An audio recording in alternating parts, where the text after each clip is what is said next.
Hello students, welcome to the PNT coaching classes learn easily and smartly. तो आज हम पढ़ने वाले हैं geometrical interpretation of scalar product of two vectors. तो बेसिकली स्टूडेंट्स, किस तरीके से स्केलर प्रोडक्ट जो है दो वेक्टर्स के लिए निकालते हैं, तो उसको ज्योमेट्रिकली हम कैसे इंटरप्रेट कर सकते हैं, कैसे रिप्रेजेंट कर सकते हैं, आज के इस वीडियो में देखेंगे। तो चलिए करते हैं स्टार्ट।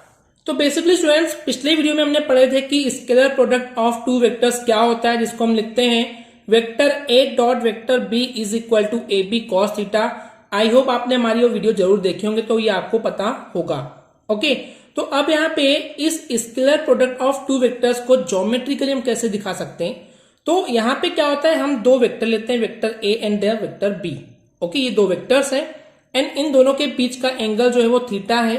तो उस केस में जो ये vector A dot vector B होता है, ये होता है A B cos theta. Okay, तो अगर मैं सबसे पहले आपको सिंपली बताऊं कि यहाँ पे ज्योमेट्रिकल इंटरप्रिटेशन कैसे होता है, तो मान लेते हैं यहाँ पे हम वेक्टर ए के मैग्नीट्यूड को यानी कि ए को सेपरेट कर देंगे, तो हमारे पास बी कॉस थीटा मिल जाएगा। एंड दूसरे केस में इस वेक्टर बी के मैग्नीट्यूड को अलग कर देंगे, सेपरेट कर देंगे बी, तो हमको मिल जाएगा ए कॉस थीटा।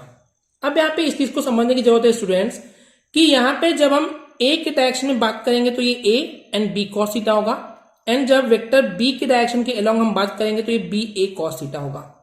तो क्वेश्चन आता है कि क्यों हुआ, कैसे हुआ, ज्योमेट्रिकली कैसे देख सकते हैं। तो चलिए आपको एक्सप्लेन करते हैं। तो बेसिकली स्टूडेंट्स, चलिए हम देखते हैं स्केलर प्रोडक्ट के ज्योमेट्रिकल रिप्रेजेंटेशन को।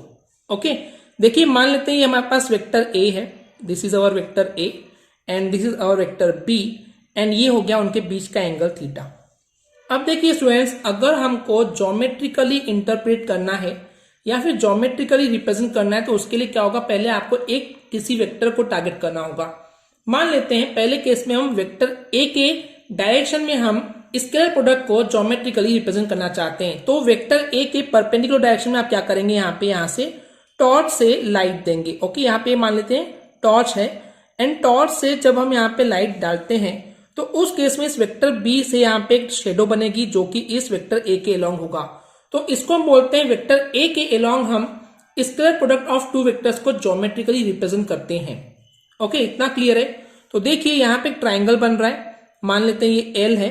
ओके, एंड सपोज दिस और एल एंड दिस और एम। तो अगर हम ट्राइंगल ओ एल एम में देखें तो यहाँ पे हमको पता चलता है कि कॉस थीटा इक्वल टू क्या होगा। बताइए स्टूडेंट्स, कॉस थीटा क्या होता है, बेस अपॉन हाइपोटेन्यूज। तो बेस क्या है हमारे लिए, ये है ओ एल, ये क्या है ओ एल, अपॉन हाइपोटेन्यूज क्या है वेक्टर बी। ओके, तो यहाँ पे इस ओ एल की जो वैल्यू है वो कितनी होगी, तो ओ एल इक्वल टू क्या हो जाएगा, vector B cos theta. Okay, यानी कि अगर बी का मैग्नीट्यूड लेते हैं तो बी कॉस थीटा हो जाएगा।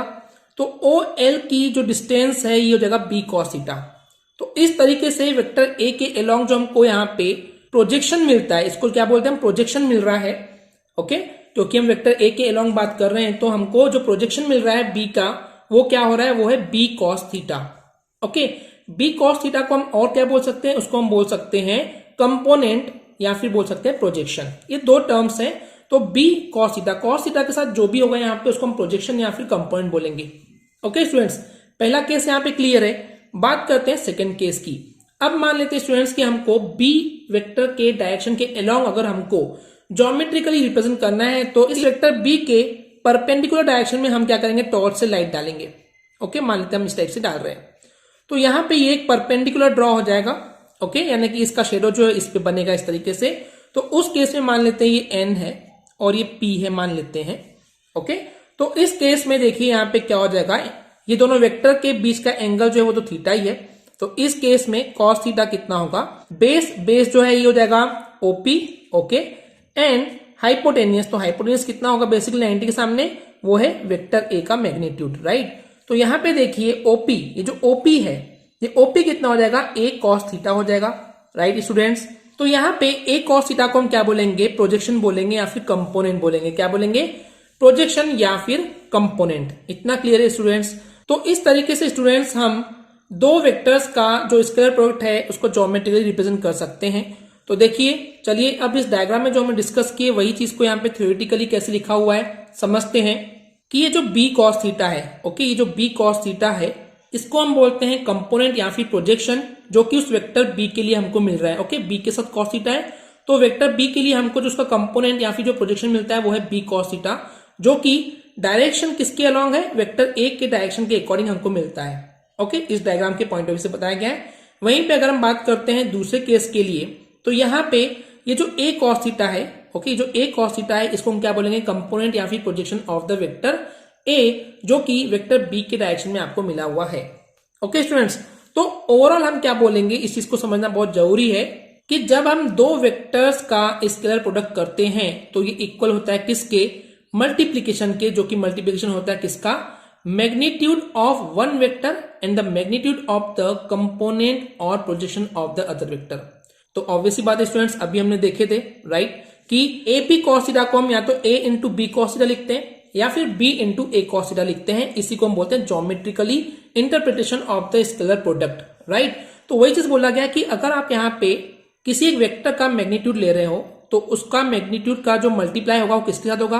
अगर हमने वन वेक्टर यहाँ पे ए लिए हैं तो दूसरा क्या होगा, बी कॉस थीटा हो जाएगा।